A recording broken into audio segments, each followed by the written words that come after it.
کربلا شریک است.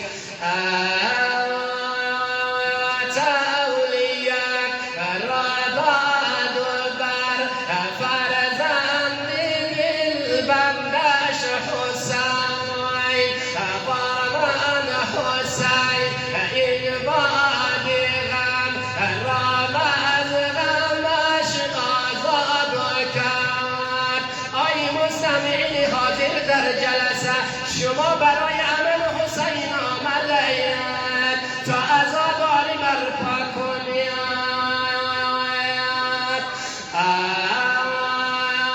بعد آخر هر جشن که بر یک نصف روز با یک جهان عبد خرید و بعد جای مازاد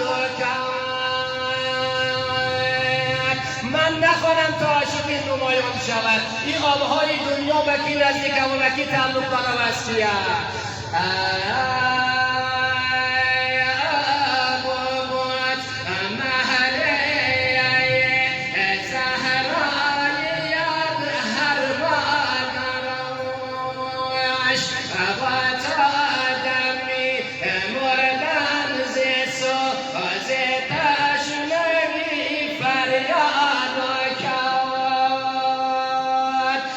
شما گریه میکنید از چشم سار قلب شما آب جاری می شود، اما یک نفر به جای اش خود گریه کرده او کی است؟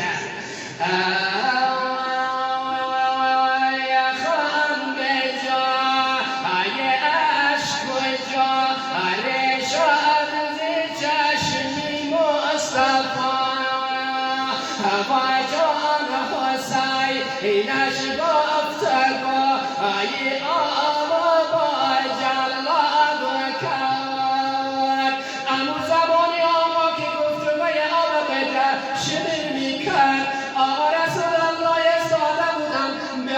حسین خون گریه میکرد.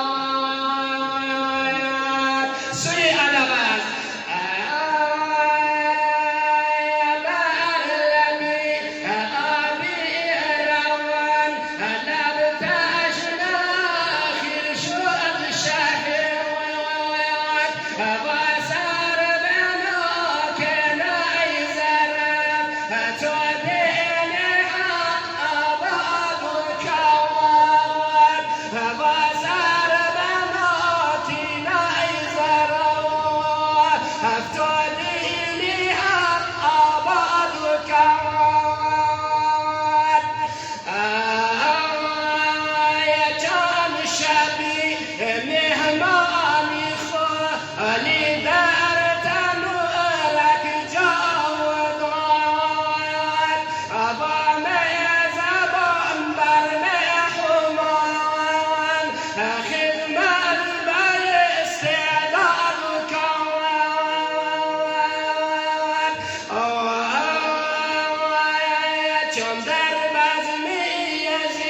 اندر حضوری خاص و عام.